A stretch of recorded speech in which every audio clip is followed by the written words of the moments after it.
Hola, buenos días a todas y todos. ¿Se escucha bien? ¿Sí? Bueno, en primer lugar quiero decir que estoy muy gustosa de estar acá. Es mi segundo foro de riesgos. El año pasado fue una gran experiencia para mí poder hablar de este tema al que me dedico desde hace varios años y compartir y entender que cada vez es una preocupación más fuerte para la humanidad en general y para todos los sectores económicos del país, y también agradecer a AXA por la invitación nuevamente para hablar de este tema, ¿no? Quisiera empezar esta presentación por cosas muy básicas, porque creo que una buena noticia de este problema que nos aqueja a todos es que tenemos mucho conocimiento, a pesar de que nos preocupa mucho el tema de cambio climático, tenemos mucho conocimiento para entenderlo y enfrentarlo.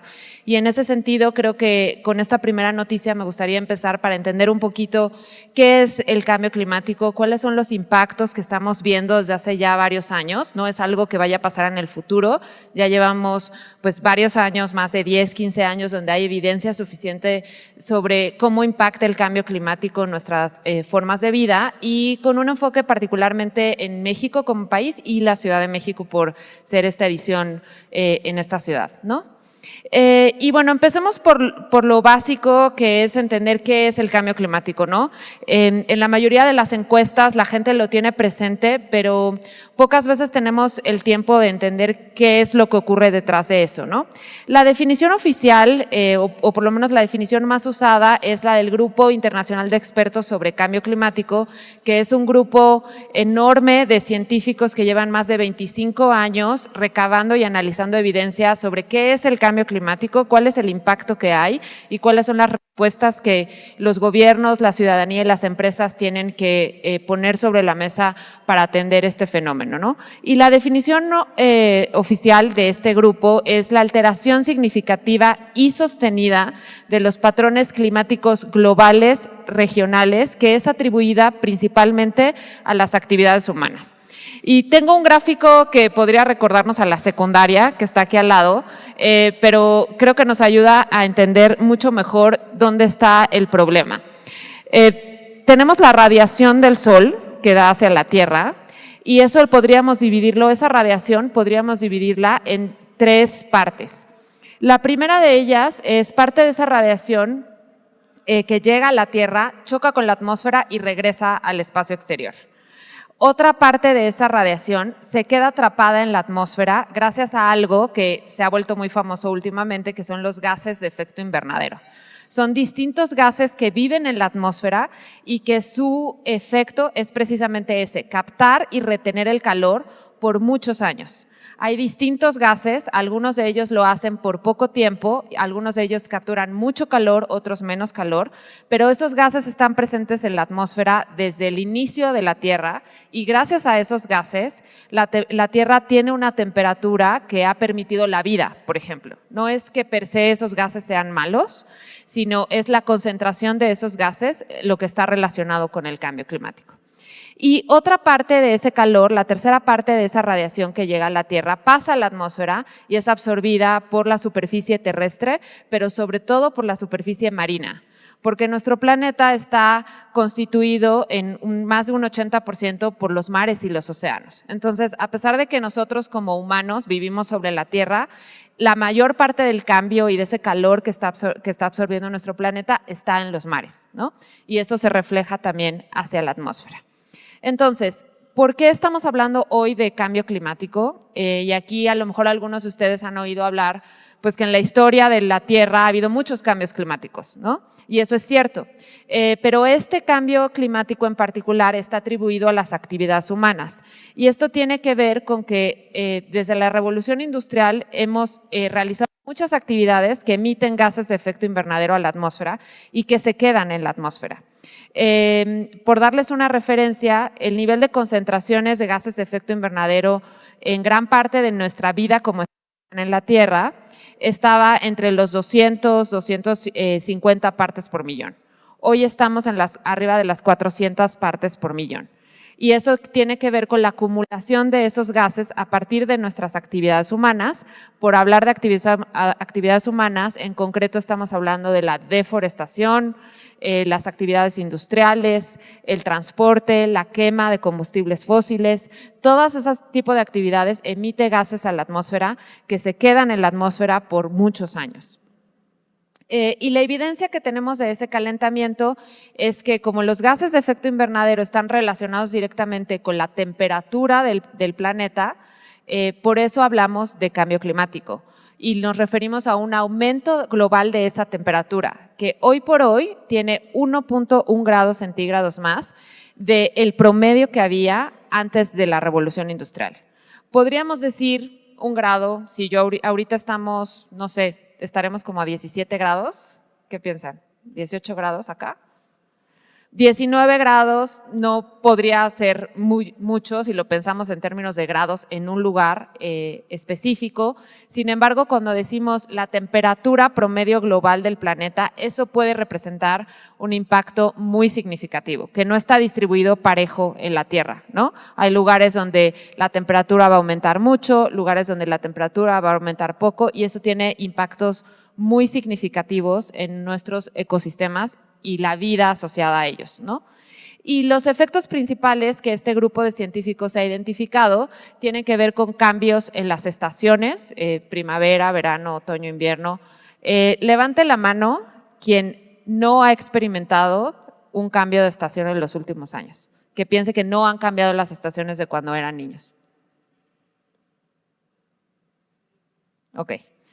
Derretimiento de los glaciares, aumento del nivel del mar y la acidificación de los océanos. Esto tiene que ver también mucho con lo que decíamos, que gran parte del cambio, el cambio más radical lo están viendo los océanos y eso interactúa también con la Tierra desde muchos aspectos. Entonces, bien, una vez que entendemos que el planeta está viviendo cambios acelerados que nunca había visto antes, por lo menos en la historia de la humanidad, o sea, estamos hablando de miles de años, y que todo empieza con las concentraciones de gases de efecto invernadero que ocasionan el cambio climático, que tienen impactos en la vida humana, en todo el planeta. La siguiente pregunta es, ¿cuáles son las estrategias o las respuestas que tendríamos que tener ante este problema? Y la primera de ellas tiene que ver con reducir esos gases de efecto invernadero. Y el tema tiene razón por la cual debemos reducir esos gases que hoy por hoy estamos poniendo en la atmósfera es porque la mayoría de los modelos científicos que nos explican cómo funciona la Tierra han identificado un umbral manejable, ¿no? Y esto tiene que ver con que si la temperatura pasa de cierto umbral, todos los sistemas hidrológicos, oceánicos, las corrientes atmosféricas, las corrientes marinas y toda la vida que depende de ellos, y por vida me refiero a la vida humana, los sistemas agrícolas, los recursos naturales, la seguridad energética, la seguridad alimentaria, tienen que ver con eso. Si rebasamos ese umbral, estamos acercándonos a condiciones catastróficas, es decir, a un cambio tan radical de cómo funciona la vida en la Tierra que no podríamos enfrentarlo, no podríamos manejarlo en el corto plazo. Y ese umbral está identificado alrededor de los 1.5 grados. Que en muchas regiones del mundo, incluido México, ya estamos cerca de ese umbral, pero a nivel planetario estamos en 1.1. Entonces estamos muy cerca de rebasar ese umbral y por eso es indispensable y urgente reducir los gases de efecto invernadero que estamos poniendo en la atmósfera. Y por otro lado, la otra estrategia que es muy importante es la adaptación y tiene que ver que gran parte del cambio que estamos viviendo es irreversible en el corto plazo. Me refiero a los siguientes 20, 30, 50 y hasta 100 años. Y esto tiene que ver con la duración de los gases en la atmósfera. Muchos gases de efecto invernadero duran más de 100 años o su potencial calórico es muy alto. Entonces, aunque hoy por hoy, si hoy imaginamos que apagamos el botón de generación de gases de efecto invernadero, ya hay un cambio y un calentamiento que va a seguir un rumbo mientras duren esos gases en la atmósfera. Entonces, sí o sí es necesario adaptarnos a un clima cambiante. Y la combinación de estas dos estrategias nos va a permitir, por un lado, enfrentar lo que ya no podemos cambiar en el corto plazo y por otro lado, ganar tiempo para adaptarnos y enfrentar la situación de una mejor manera, estar más preparados. Y las imágenes que están al lado en la presentación hablan de estas estrategias. Cuando hablamos de pasar de energías basadas en combustibles fósiles, petróleo, gas, carbón, a energías renovables, estamos hablando de reducir emisiones. Nuestro país y en general el mundo ha hecho inversiones importantes en energía renovable, es uno de los sectores que más está creciendo, pero también la inversión en energía fósil sigue aumentando, ¿no? O sea, los dos tipos de energía siguen aumentando, sin embargo, es importante cambiar e invertir la matriz, aumentar la proporción de energía renovable y reducir la proporción de energía basada en combustibles fósiles. Y también estamos hablando, cuando hablamos de adaptación, también estamos hablando a construir de una manera diferente, exponernos menos al riesgo, repensar los sistemas de movilidad y transporte de los países, de las ciudades, pero también repensar la industria en muchos aspectos. Ahora bien, ¿cómo afecta el cambio climático a México en particular? Como les decía, México, de acuerdo a los modelos climáticos que existen, nuestro país se ha calentado más que el promedio de la Tierra. Tenemos un promedio de calentamiento de 1.4, mientras que el promedio global de la Tierra es 1.1. Y si bien, por ejemplo, el derretimiento de los glaciares es un gran problema en América Latina, en algunos lugares de Asia o en Europa, en nuestro país los mayores impactos tienen que ver con el cambio en el régimen de lluvias o lo que llamamos el régimen hidrometeorológico, es decir, las estaciones de secas, las estaciones de lluvias y las sequías prolongadas. Algo importante, una condición que tiene nuestro país que es muy importante tener en cuenta es que es un país que tiene dos regímenes climáticos muy diferentes. Tenemos el centro y el norte del país con un clima semidesértico, más al norte un poco más árido, y el centro sur-sureste con un clima más tropical, húmedo, y gran parte de nuestra actividad económica está concentrada en los lugares con un clima árido o seco o semidesértico, donde la sequía está pegando mucho más, ¿no? O sea, gran parte de nuestro valor económico está en una zona que ya tiene un riesgo climático fuerte, particularmente relacionado con sequías prolongadas, mientras que el sur-sureste tiene una población importante que está en condiciones de vulnerabilidad y ahí las sequías son otro aspecto que impacta de manera importante. Y también nuestro país está también particularmente expuesto a la mayor intensidad de huracanes, y lo vamos a ver en algunas gráficas anteriormente. El cambio climático es absorbido por el mar y los huracanes se forman cuando aumenta la temperatura de la superficie marina. Y cuando esa temperatura aumenta rápidamente, la probabilidad de la formación de ciclones tropicales con mayor intensidad es más alto. Y eso fue precisamente lo que vimos en Otis, el fenómeno que se formó en Otis, donde aumentaron las temperaturas de la superficie marina en muy poco tiempo, en un gran volumen de magnitud, y eso aunado a otras condiciones del entorno permitió la formación de un huracán categoría 5 que no habíamos visto antes con esas condiciones, ¿no? Ahora, también algo importante que tenemos que visualizar cuando hablamos de cambio climático es que hay dos tipos de eventos, unos que llamamos extremos y otros que llamamos de lenta aparición. Ahora que estábamos hablando de huracanes, por ejemplo, la mayoría de ustedes seguramente asocia el cambio climático a la intensidad de huracanes, porque es algo que ocurre en un momento, es un evento extremo. Lo mismo las olas de calor o las sequías.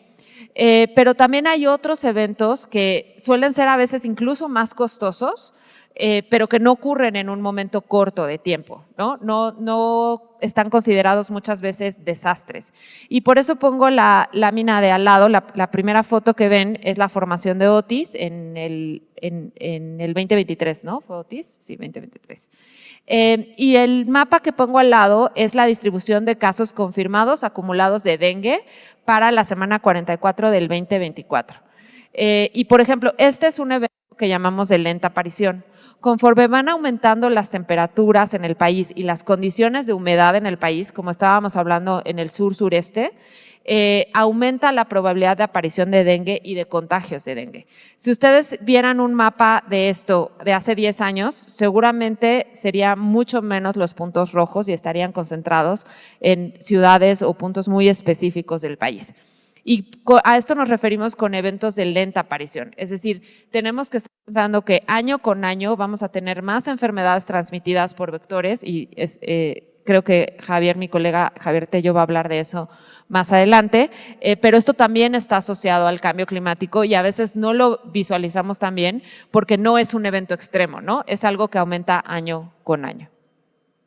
Y bueno, para hablar de costos, de cuánto cuesta esto, una vez que entendemos cuáles son los efectos o los impactos, lo primero que quiero decirles es que me costó mucho encontrar información sobre costos de desastres en México.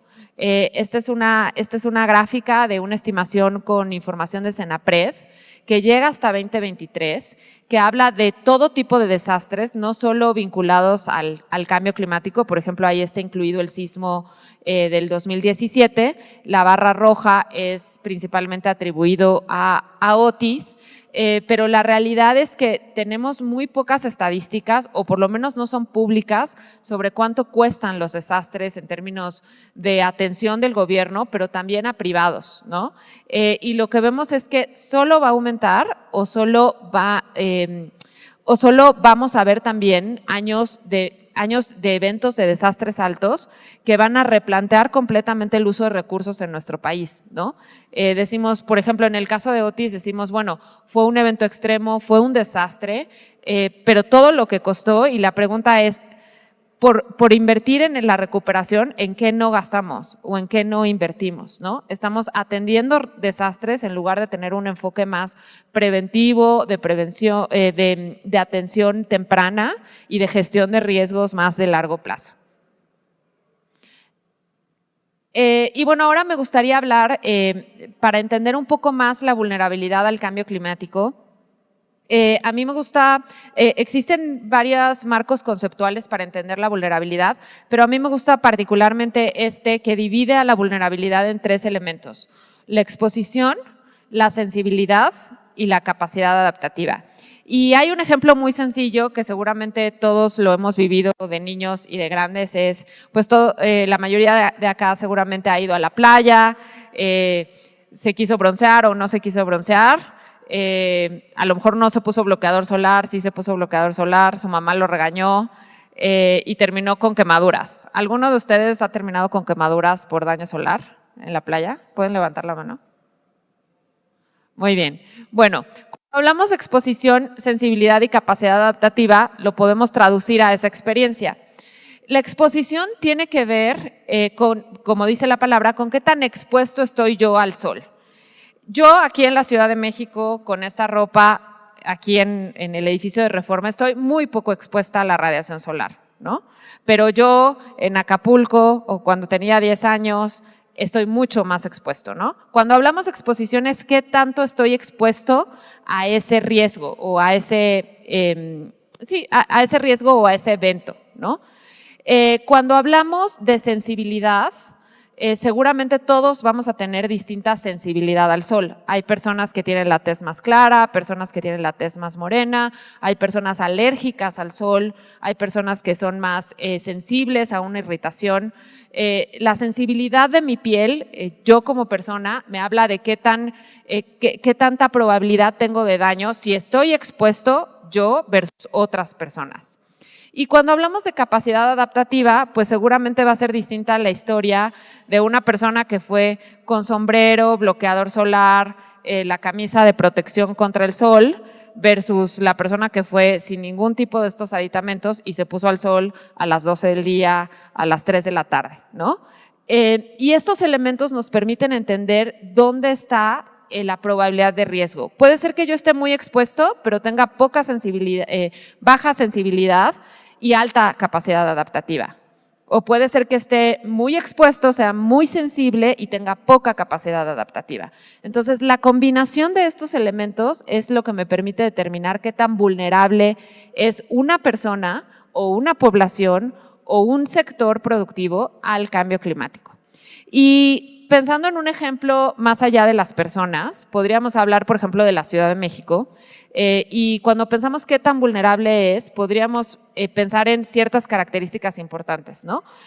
Cuando hablamos, por ejemplo, de vulnerabilidad a inundaciones o lluvias extremas, sabemos que la Ciudad de México está ubicada en una cuenca cerrada con alta densidad poblacional, ¿no? Y que estamos expuestos a lluvias que pueden ser extremas en la temporada de lluvias como es este año. La cantidad de agua que ha caído este año es un evento que ocurre una vez, de acuerdo a los modelos, una vez cada 50 años. Y este año lo estamos viviendo. Estamos particularmente expuestos a las lluvias extremas en este sentido, pero también la ciudad es altamente sensible porque viven más de 20 millones de habitantes y estamos en una cuenca cerrada que no tiene desagües naturales, ¿no? O sea, no es una cuenca que vaya a escurrir hacia el mar, ¿no? O hacia otra cuenca más baja donde podamos mandar el agua. Entonces, particularmente, la Ciudad de México está expuesta y es altamente sensible a las inundaciones. Y cuando hablamos de capacidad adaptativa, también podemos hablar que que es una ciudad que tiene problemas de escasez de agua, a pesar de tener un régimen de lluvias alto, que tenemos hundimientos diferenciales que nos hacen también tener más riesgo a esos impactos y que tenemos contaminación atmosférica, ¿no? Que también impacta y daña a nuestra población. Entonces, el cambio climático diversifica y amplifica todos estos riesgos cuando pensamos en una ciudad. Ahora, sobre los impactos en salud. Muchas veces nosotros pensamos que las inundaciones son como uno de los riesgos más graves, ¿no? En muchas ciudades y particularmente en la Ciudad de México. Bueno, en el mundo las olas de calor matan más personas que las inundaciones. Y a veces no las vemos como algo tan grave, ¿no? Hay un aumento de mortalidad por olas de calor en el mundo y también en la Ciudad de México o en otras ciudades mexicanas. En el caso particular de la Ciudad de México, las olas de calor tienen que ver con la contaminación atmosférica. La etapa de ozono, seguramente muchos de ustedes que viven acá la vivimos cada año, que es antes de la época de lluvias, las crisis por ozono.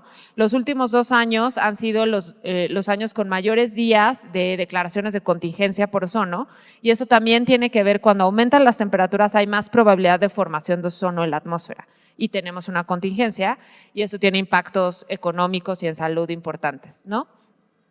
Y también tenemos una mayor probabilidad de enfermedades transmitidas por vector. Ya ha habido detección de casos de dengue y de Zika en la Ciudad de México cuando hace algunos años era impensable, ¿no? Y también pensando en otro tipo de impactos, pues los servicios de agua potable, drenaje e infraestructura también están siendo afectados por estos eventos. Tenemos inundaciones urbanas más frecuentes, saturación de drenaje y daños a vialidades y viviendas. Ahora bien, ¿cómo podemos prepararnos? Creo que lo principal, como lo dijimos al principio, es la información. Y si bien podemos hoy por hoy contar con información importante, hace falta, mi impresión es lo que hace falta más es información que sea adecuada para la toma de decisiones.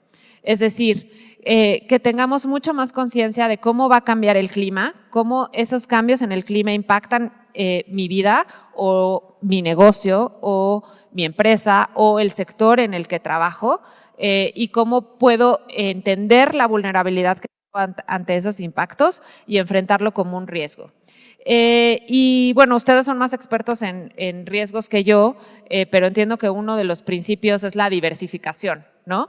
Y ahí es muy importante la adaptación, la diversificación es muy importante, porque tiene que ver con enfrentarlo desde el punto de vista de personas, pero también desde políticas públicas, desde acciones privadas y desde acciones comunitarias. Por ejemplo, cuando hablamos de una ola de calor, ¿qué se les ocurre a ustedes que se puede hacer? Si ustedes están en un lugar donde las temperaturas récord, como el caso de Hermosillo el año pasado, que rebasó el umbral de los 49 grados centígrados, ¿Qué harían en una situación de una ola de calor? ¿Alguien podría darme una idea?